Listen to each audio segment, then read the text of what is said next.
Hello students, welcome back to my YouTube channel professor Shubham Tiwari, जहां पे चल रही है हमारी FY BCom class semester 2 economics की 31 डेज सीरीज में। और पहुंचे हैं आज डे 8 में, जो कि हमें डे 7 में ही कंप्लीट करना था, बट वीडियो की लेंथ की वजह से इसको रोक दिया गया और डे 8 में शिफ्ट कर दिया गया।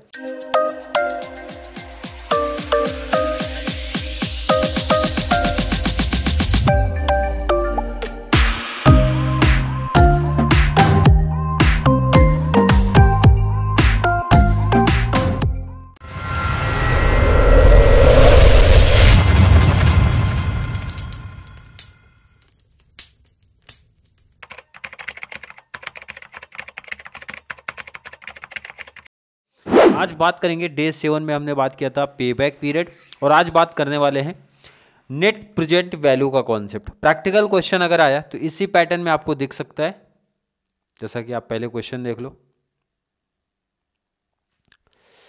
ए company want to invest ₹20,000 in a project.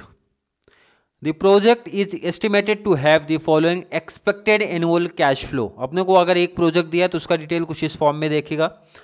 Calculate the following पे बैक पीरियड मेथड, तो इसकी बातें हम कल की क्लास में कर चुके हैं, इसलिए पे बैक की बात आज नहीं करेंगे, ये कैंसिल आप कर दो। क्वेश्चन ये बता रहे हैं अभी कि नेट प्रेजेंट वैल्यू मेथड है और कॉस्ट ऑफ कैपिटल 10% है। अब ये कॉस्ट ऑफ कैपिटल क्या होता है, और उसके लिए भी और इन्फॉर्मेशन मैं आपको बता दूं कि क्वेश्चन जैसा वैसा कॉपी करना पड़ेगा और कुछ टेबल ऐड करने पड़ेंगे।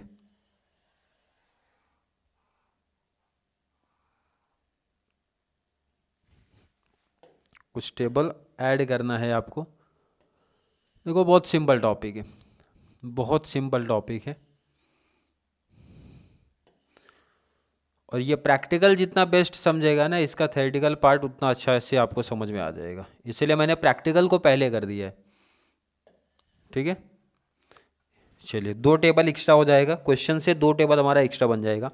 पहला तो ये जो हमें दिया है कॉस्ट ऑफ कैपिटल, जिसको बोलते हैं भाई डिस्काउंटिंग फैक्टर, या आप वही लिख दो, कॉस्ट ऑफ कैपिटल लिख दो।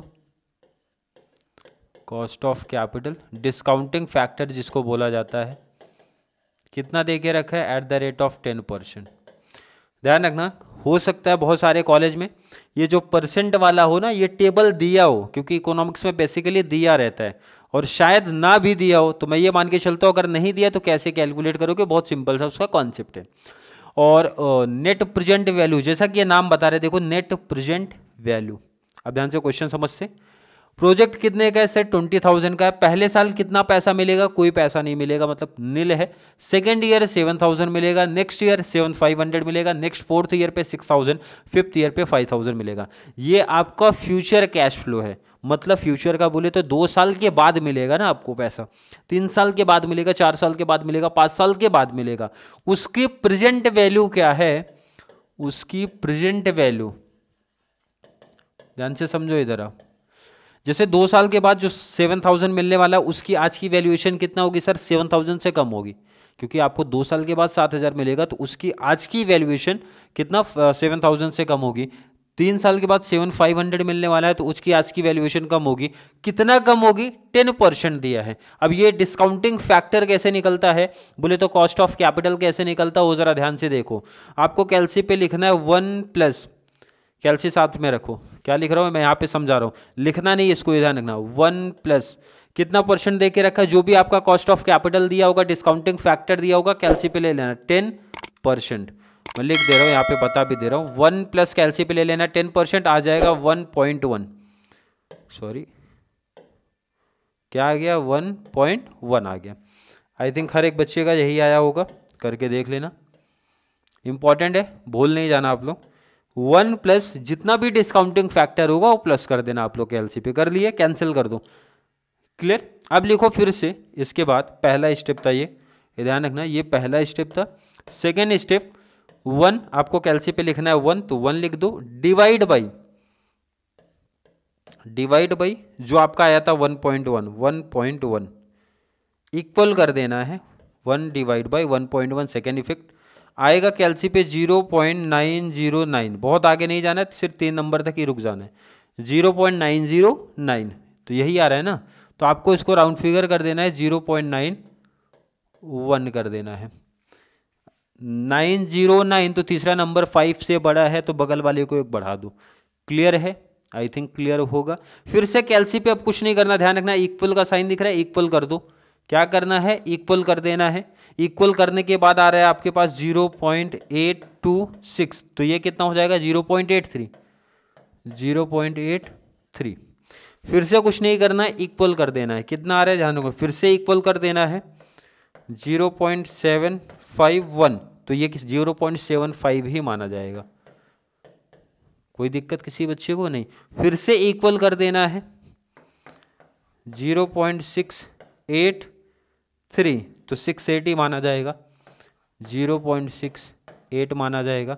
फिर से फिफ्थ ईयर पे फिर से इक्वल आप करोगे 0.620, तो 0.62 माना जाएगा। सबसे इंपॉर्टेंट था ये डिटेल, कॉस्ट ऑफ कैपिटल का डिटेल अगर अपने को नहीं दिया होगा तो कैसे फाइंड आउट करना है, ये स्टेप में मैंने सिखा दिया, लिख दिया है, ताकि आप लोग नोट कर लो, समझ लो। एक दो बार प्रैक्टिस करोगे कॉन्सेप्ट क्लियर हो गया। अब जरा इसका मतलब समझते सर, ये कॉस्ट ऑफ कैपिटल का मतलब क्या होता है, डिस्काउंटिंग फैक्टर क्या होता है, और इसका फ्यूचर वैल्यू के साथ क्या रिलेशन है, और प्रेजेंट वैल्यू कैसे फाइंड आउट करेंगे। अब जरा सिंपल से इसकी बात समझो भाई। एक साल के बाद जो भी पैसा आपको मिलने वाला था भाई, आज की 1 रुपए की कीमत 1 साल के बाद 0.91 की हो जाएगी। डिस्काउंटिंग फैक्टर के हिसाब से चल रहा है, मतलब जो 1 साल के बाद, एग्जांपल समझो, 1 साल के बाद मुझे कितना मिलने वाला था पैसा, 1 रुपया मिलने वाला था, उसकी आज की वैल्यूएशन प्रेजेंट वैल्यू है 0.91 है, मतलब 91 पैसा है। क्लियर है कि नहीं? क्योंकि इस 1 रुपये को अगर मैं कहीं यूज करूं प्रेजेंट वैल्यू को, तो फ्यूचर में ज़्यादा होगा, तो आपको अपोजिट चलना है। तो प्रेजेंट वैल्यू निकालना सर बहुत आसान है। कैसे? मल्टीप्लाई करके। कैसे मल्टीप्लाई? तो पहले में तो नील था ना, पहले में ये कुछ भी नहीं था, तो इसको कैंसिल करो। तो आपको 7000 मल्टीप्लाई 0.83 करना है। 7000 मल्टीप्लाई 0.83 करोगे तो 5810 आया। कितना आ रहा है? 5810। इसका मतलब क्या होता है, 2 साल के बाद आपको कितना पैसा मिलने वाला था? 7000, उसकी आज की प्रेजेंट वैल्यूएशन है 5810 आज की, मतलब जो 2 साल के बाद आपको पैसा मिलने वाला था उसकी प्रेजेंट वैल्यूएशन 5810 है। नेक्स्ट मल्टीप्लाई 7500, मल्टीप्लाई करो 0.75, 5625, 5625। नेक्स्ट आप करो 6000, 6000 मल्टीप्लाई 0.68, 6000 मल्टीप्लाई 0.668, 4080। लास्ट की अगर मैं बात करूँ 5000 मल्टीप्लाई 0.62, कितना आ रहा है? 3100। ये प्रेजेंट वैल्यू आपने निकाला, ये फ्यूचर वैल्यू था। प्रेजेंट वैल्यू बोलता है नेट प्रेजेंट वैल्यू, यही तो कॉन्सेप्ट है। सबका टोटल कर लो आप, सबमिशन लो जरा। तो 5810 प्लस 5625 प्लस 4080 प्लस 3100 प्लस कितना आ रहा है? 18605। ये टोटल आया, ये आपको यहाँ पे लिख देना है। ये क्या मिला? टोटल। टोटल प्रेजेंट वैल्यू कितना मिला? 18615। जबकि आप ये टोटल काउंट करोगे फ्यूचर वैल्यू तो ज़्यादा हो सकता है, बट इसमें से आपको माइनस करना पड़ेगा अपना इन्वेस्टमेंट। टोटल प्रेजेंट वैल्यू आपको मिल रहा है 18,615, और आपने इन्वेस्ट कितना किया है? 20,000। तो आप ज़रा बताओ प्रॉफिट में जा रहे हो कि लॉस में? तो सर इजीली आंसर पता चल जाएगा, -20,000, तो मिला 1385 का लॉस आ रहा है। ये क्या आ रहा है आपका? लॉस आ रहा है। इसका मतलब क्वेश्चन क्या बात पूछ रहा था? कैलकुलेट करने बोला था, अब डिसीजन लेने नहीं बोला। अगर डिसीजन लेने बोलेगा तो बताना है कि ये प्रोजेक्ट रिजेक्ट कर दिया जाएगा, एक्सेप्ट नहीं किया जाएगा। बट डिसीजन का कॉन्सेप्ट अपना नहीं था, इसलिए मैं यहाँ मेंशन कर देता हूँ रिजेक्ट है। क्लियर है? अगर किसी बच्चे को नहीं समझा तो भाई एक और एग्जाम्पल की प्रैक्टिस आपको करवा दिया जाएगा। जैसे कि क्वेश्चन नंबर 2 ले लो। डायमंड इंटरप्राइजेस इज, पहले इसको नोट कर लो अगर कोई बच्चा नोट करना चाहता है तो। चलो, ये सबसे इंपॉर्टेंट पार्ट मुझे यही लगता है, बाकी तो मल्टीप्लाई करके निकालते हैं, टोटल कर लेते हैं भाई, कॉस्ट ऑफ प्रोजेक्ट से मैच करके रिजेक्ट या फिर एक्सेप्ट का कॉन्सेप्ट लेके चलते हैं। चलिए, नोट कर लिया आपने। ध्यान रखना, मैंने बताया कि बहुत सारे कॉलेज में हो सकता है ये डिटेल्स गिवन में हो, मतलब दिए रहेंगे, तो कॉन्सेप्ट आपके लिए और ही आसान बन जाएगा, भाई मल्टीप्लाई करके प्रेजेंट वैल्यू निकालो और कंपैरिजन कर लो। और जैसा कि ये देखो, अब इसके बाद सेकंड एग्जांपल एक और देखते हैं, फिर एक आपके लिए होमवर्क ऐड कर दिया जाएगा। Diamond enterprises is considering to mutual exclusive project. The projected net cash flow for project A and B are summarized in the following table. The cost of the project A 27,000 and the cost of project is rupees 20,000. Cost of capital 15%. तो यहाँ ध्यान रखना, इस तरीके का आपको question दिया है, तो इसको सॉल्व अलग करना पड़ेगा, क्योंकि दो प्रोजेक्ट है तो दो बार टेबल बनाना पड़ेगा। दो प्रोजेक्ट है तो टेबल आपका दो बार बनेगा। चलिए, प्रोजेक्ट ए का टेबल मैं यहाँ रेडी करता हूँ, सामने आपके क्वेश्चन है। इतना आई थिंक इनफ हो जाएगा। चलिए, इनफ हो जाएगा, क्लियर है। ये आपका पहला ईयर, सेकेंड प्रोजेक्ट ए का डिटेल, नेक्स्ट आपका पीबी फैक्टर और लास्ट आपका प्रेजेंट वैल्यू। यहाँ पे हम डिटेल लिख देंगे, कितना ईयर है, 1 2 3 4 5।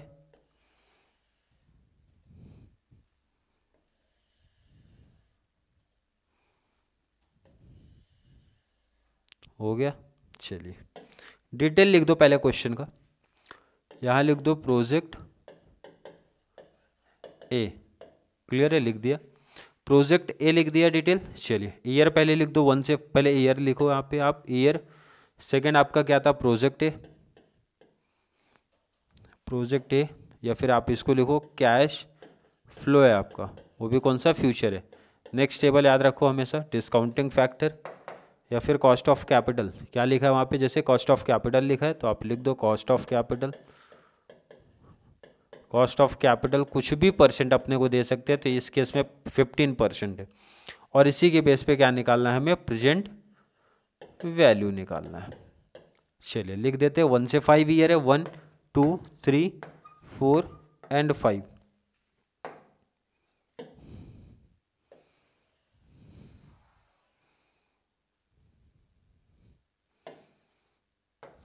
क्लियर। चलिए, 5 हो गया रेडी।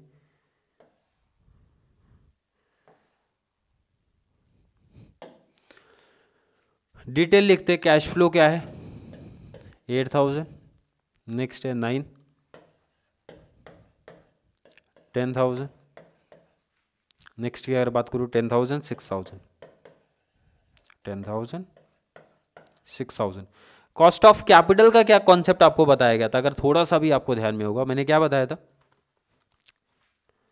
क्या बताया था, यहाँ मैं डिटेल्स आपका फिर से लिखता हूँ। मैंने बोला था 1 प्लस, कैलसी पे ले लो, 1 प्लस परसेंटेज जितना भी है, कितना परसेंट है, 15%, तो 1 प्लस 15% आपके कैलसी पे आ गया होगा 1.15, यही आया है हर एक बच्चे का। फिर मैंने बोला था 1 डिवाइड बाई जो आपका ये आया है 1.15 कर दो, आ जाएगा 1 डिवाइड बाई 1.15, तो आ रहा है 0.869, 0.869, तो इसको राउंड फिगर कर दो 0.87, क्लियर है। नेक्स्ट आपको कैलसी पे उसी पे इक्वल कर देना है, इक्वल करोगे तो आपका आ जाएगा 0.756, तो आपको हो जाएगा ये 0.76 हो जाएगा। एक बढ़ाना है आपको, फिर से इक्वल करो, 0.657, 0.66 हो जाएगा, 657 है तो 66 हो जाएगा। समझ में आ रहा है, मुझे लगता है हर एक बच्चे को कॉस्ट ऑफ कैपिटल निकालने आ जाना चाहिए। फिर से इक्वल कर दोगे, 0.571 है तो 0.57 हो जाएगा, फिर से इक्वल किया 0.497 बोले तो 50। ये अगर डिटेल अपने को गिवन में दिया रहेगा क्वेश्चन में, तब तो बहुत बड़ा एडवांटेज आपके लिए हो जाएगा, बट नहीं दिया तो आपको ये फाइंड आउट करना सीखना पड़ेगा। और ये अगर आ गया तो अब तो मल्टीप्लाई का कॉन्सेप्ट है, 8,000 मल्टीप्लाई 0.87, 8,000 मल्टीप्लाई 0.87 किया तो 6960। एक साल के बाद जो हमें 8,000 मिलने वाला था उसकी प्रेजेंट वैल्यूएशन है 6960। चलिए, नेक्स्ट सेकेंड ईयर पे भी आप यही करोगे, 9,000 मल्टीप्लाई 0.76, 6840, 40। नेक्स्ट ईयर की बात करेंगे 10,000 मल्टीप्लाई 0.66 किया 6,600। नेक्स्ट ईयर की बात करेंगे 10,000 मल्टीप्लाई तो 57। क्लियर। Next 6,000 multiply 0.50 3,000। ये आपका प्रेजेंट वैल्यू आ गया। चलिए सबका स्टार्टिंग से टोटल करो।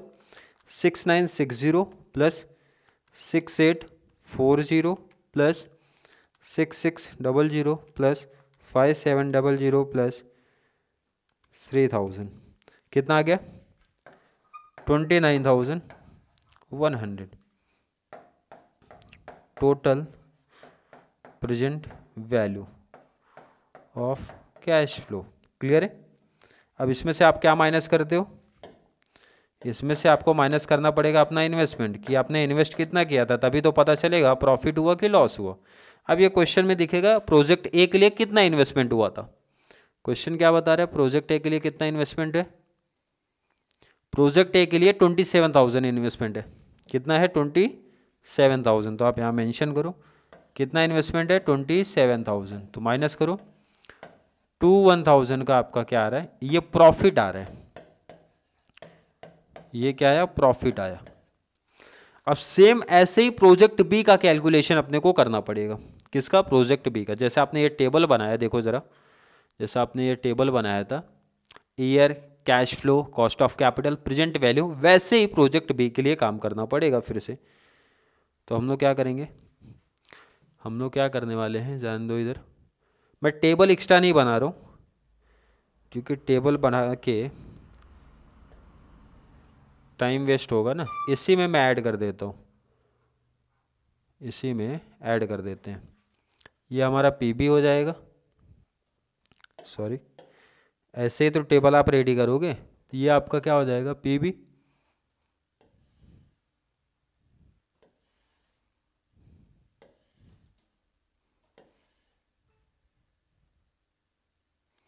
ये आपका पीबी हो गया। सेकंड आपका फ्यूचर कैश फ्लो। तो पीबी बोले तो कॉस्ट ऑफ कैपिटल, पीबी बोले तो क्या होता है, कॉस्ट ऑफ कैपिटल। और ये कितना है 15%। तो 15% जो आपने यहाँ पे निकाला ना, वही सेम चीज़ कॉपी करो आप। फर्स्ट ईयर का कितना था 0.87, सेकेंड ईयर का कितना था 0.76, नेक्स्ट ईयर का 0.66, नेक्स्ट ईयर की अगर मैं बात करूँ 0.57, एंड लास्ट ईयर की अगर मैं बात करता हूँ 0.50। क्लियर है। अब इसका काम खत्म हो गया। इसकी प्रेजेंट वैल्यू आप निकाल सकते हो कि नहीं। अगर मैं आपसे पूछूं इसकी अब प्रेजेंट वैल्यू मल्टीप्लाई करके आप निकाल सकते हो। प्रेजेंट वैल्यू आप मल्टीप्लाई करके निकाल सकते हो भाई। प्रोजेक्ट बी का ध्यान रखना, ए यहाँ पे लिखा है क्वेश्चन, जब आप टेबल बनाओगे तो ए को कट कर दोगे ना, बाकी तो कॉन्सेप्ट वही है। Year, project B, cost of capital, present value multiply करके फाइंड आउट करते हैं। 6,500 मल्टीप्लाई 0.87 तो 5,655 फिर से सेकंड मल्टीप्लाई 6,500 मल्टीप्लाई 0.76 यार 4,940 प्रेजेंट वैल्यू। नेक्स्ट की बात करेंगे 6,500 मल्टीप्लाई 0.66 4,290। नेक्स्ट की बात करेंगे 6,500 मल्टीप्लाई 0.57 3,705। लास्ट की बात करते हैं 6,500 मल्टीप्लाई 0.50 तो 3,250। अब सबका टोटल कर लेंगे, प्लस 3,705 प्लस 4,290 प्लस 4,940 प्लस 5,655 21,840। ये आपका क्या है, ये है आपका present value of future cash flow. Clear है कि नहीं। Present value of cash flow या फ्यूचर कैश फ्लो आप बोल सकते हो। माइनस इसमें से क्या होगा आपका इन्वेस्टमेंट, माइनस आपका हो जाएगा इन्वेस्टमेंट। तो इन्वेस्टमेंट कितना था देख लो, बी का, प्रोजेक्ट बी है ना आपका, प्रोजेक्ट बी का इन्वेस्टमेंट देखो कितना था 20,000। प्रोजेक्ट बी कितना है 20,000।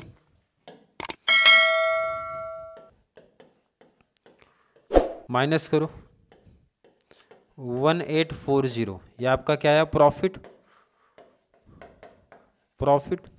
प्रॉफिट आया। क्वेश्चन क्या बोल रहा है, calculate the NPV for both project, हमने कैलकुलेट कर दिया। और उसके बाद बोला है based on your answer to part 1 which project we accepted. दो में से अगर एक प्रोजेक्ट अपने को एक्सेप्ट करना है तो कौन सा प्रोजेक्ट आप एक्सेप्ट करोगे, तो प्रॉफिट के बेस पे ही तो एक्सेप्ट किया जाएगा ना। प्रॉफिट कितना था प्रोजेक्ट में, 2100 का मतलब 2100। सेकेंड का प्रॉफिट का मतलब दो में से, ध्यान रखना दोनों एक्सेप्टेबल है, बट बोले दो में से एक कौन सा आप सिलेक्ट करोगे, मतलब तो उस केस में प्रोजेक्ट ए सेलेक्ट कर लिया जाएगा। कौन सा, प्रोजेक्ट ए, क्योंकि उसका प्रॉफिट अपने को ज़्यादा दिख रहा है, प्रोजेक्ट ए को सेलेक्ट किया जाएगा।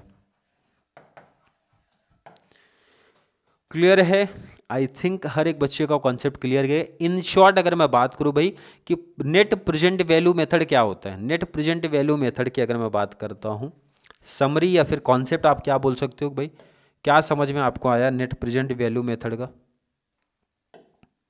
क्लियर है।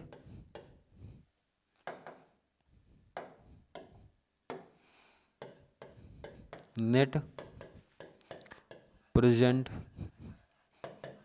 वैल्यू मेथड, आपको दो सम आपने प्रैक्टिस किया, आपको क्या समझ में आ रहा है इससे, समझ में ये आया है कि जो आपका फ्यूचर कैश फ्लो होगा, क्या होगा, फ्यूचर कैश फ्लो, ये तो क्वेश्चन में गिवन ही होगा ना भाई, फ्यूचर कैश फ्लो जो होगा उसका मल्टीप्लाई हम लोग डिस्काउंटिंग फैक्टर जिसको हम लोग कॉस्ट ऑफ कैपिटल के नाम से अपने को क्वेश्चन में दिया होगा, मल्टीप्लाई करके क्या फाइंड आउट करते हैं, present value. Future cash flow से पता करना पड़ेगा प्रेजेंट वैल्यू को, क्लियर है। इससे क्या मिल जाएगा हमें, अपना प्रेजेंट वैल्यू मिल जाएगा। और प्रेजेंट वैल्यू का कंपैरिजन होगा बोले तो इसमें से माइनस होगा हमारा इन्वेस्टमेंट माइनस होगा। और अगर माइनस करने के बाद प्रॉफिट आया तो प्रॉफिट आया या फिर लॉस आया, दो में से एक आएगा, या फिर जीरो भी आ सकता है, नहीं ला सकता है। प्रॉफिट के केस में ये सिलेक्टेड और लॉस के केस में रिजेक्टेड, बराबर है कि नहीं। दो प्रोजेक्ट है तो जो ज्यादा प्रॉफिट देगा उसको सेलेक्ट किया जाएगा, तीन प्रोजेक्ट है जो सबसे ज्यादा प्रॉफिट देगा उसको सेलेक्ट किया जाएगा। उस केस में जहां पे दो से ज्यादा प्रोजेक्ट अपने को दिखते हैं, दो या फिर दो से ज्यादा प्रोजेक्ट अपने को देखने मिलते हैं। क्लियर समझा कॉन्सेप्ट क्या चल रहा है नेट प्रेजेंट वैल्यू मेथड का। नेट प्रेजेंट वैल्यू मेथड में सिंपल सी बात बताते हैं कि जो आपका फ्यूचर कैश फ्लो है वो फ्यूचर में काउंट नहीं करना, उसकी प्रेजेंट वैल्यू निकालना है और प्रेजेंट वैल्यू से अपने प्रोजेक्ट को, अपने इन्वेस्टमेंट को कंपैरिजन करो, प्रॉफिट हुआ सेलेक्ट कर लो, लॉस हुआ या फिर नील आया तो रिजेक्ट करना है। उस केस में दो से ज़्यादा प्रोजेक्ट है, दो या दो से ज़्यादा प्रोजेक्ट है, उस केस में क्या होगा, जो मैक्सिमम प्रॉफिट देगा उसको सेलेक्ट कर लिया जाएगा। क्लियर है। अब आप लोग के लिए एक होमवर्क मैं ऐड कर रहा हूँ, क्वेश्चन नंबर 3 सिमिलर जैसा प्रैक्टिस करवाया ना ये वाला सेकंड वाला, वैसे ही कुछ आपको देखने मिलेगा। क्या क्या इंपॉर्टेंट चीज़ें हैं, एक तो कॉस्ट प्रोजेक्ट ए का इधर है, प्रोजेक्ट बी का इधर है, कैश फ्लो दे के रखा है दोनों का, क्लियर है। ध्यान रखना ये 20,000 है, 20,000 और कॉस्ट ऑफ कैपिटल 8%। और मुझे लगता है हर एक बच्चे को कॉस्ट ऑफ कैपिटल निकालने सीख लेना चाहिए, क्योंकि एग्जाम में इनकेस अगर नहीं आया, वैसे तो इकोनॉमिक्स में देते हैं बट अगर नहीं दिए तो कैलकुलेट करने आना चाहिए। क्या कॉन्सेप्ट था लास्ट टाइम जाते जाते बता दें, कैलसी पे 1+8% कर लेना तो जो भी आएगा 1.08 आई थिंक आना चाहिए। 1+8% किया 1.08 आया, तो मैंने बोला था कैलसी पे 1/1.08 इक्वल टू करते ही आंसर आ जाएगा 1/1.08 0.925 बोले तो 93। फिर क्या करना है आपको, इक्वल इक्वल इक्वल करते जाना है जितने भी ईयर की बात होती है। ये कॉन्सेप्ट अगर समझा तो आगे की कहानी काफ़ी इजी बन जाती है भाई। मल्टीप्लाई करना है, मल्टीप्लाई करने के बाद जो प्रेजेंट वैल्यू है उसका टोटल लेना है, टोटल इन्वेस्टमेंट से कंपेयर करो, प्रॉफिट हुआ तो लिख दो। क्लियर है, तो ये आपके लिए ऐड हो गया, स्क्रीनशॉट ले लो। क्वेश्चन नंबर 3 आपका होमवर्क। तो यहाँ पे हमने कंप्लीट कर लिया कैपिटल बजटिंग की कंप्लीट कॉन्सेप्ट। इतना टॉपिक अगर आप करके जाते हो, मतलब आज की क्लास आप लोगों ने कवर कर लिया है, तो आपका मैं बता दूं कितने मार्क्स का बेनिफिट हो गया, 25 मार्क्स आपके 100% फिक्स हो गए, इसमें कोई डाउट नहीं है। कितने परसेंट की बात कर रहा हूँ, 100% फिक्स हो गया। कैसा भी एग्जामिनर को पेपर सेटअप करने दो, इसके बाहर कुछ नहीं पूछेंगे, क्योंकि पेबैक का जितने प्रैक्टिकल्स पूछ सकते थे सब सिखा दिया। नेट प्रेजेंट वैल्यू का जितना टाइप्स बन सकता है आपके सिलेबस में है, सिलेबस क्या उससे एडवांस लेवल में मैंने क्वेश्चन ले लिया है, उसके बाहर अब कुछ नहीं आएगा। हर किसी बच्चे का 25 नंबर इकोनॉमिक्स में आज की क्लास में कंप्लीट हो गया है। क्लियर है? आई थिंक हर एक बच्चे का कॉन्सेप्ट क्लियर होगा। फिर भी अभी भी किसी बच्चे को कैपिटल बजटिंग के किसी कॉन्सेप्ट में कोई डाउट, कोई कन्फ्यूजन अगर क्रिएट होता है तो ज़रूर नीचे कमेंट में ऐड करें, या फिर कॉन्सेप्ट क्लियर है, वीडियो थोड़ी सी भी हेल्पफुल लगती है तो वीडियो को लाइक करना है, और जितना ज़्यादा पॉसिबल हो सके चैनल का लिंक हमारे बीकॉम वाले बच्चों को ज़रूर शेयर करें, ताकि उनको मैथ्स एंड इकोनॉमिक्स के कंप्लीट बेनिफिट्स इस चैनल से मिले। तो चलिए मिलेंगे अगली क्लास में, तब तक के लिए थैंक यू सो मच।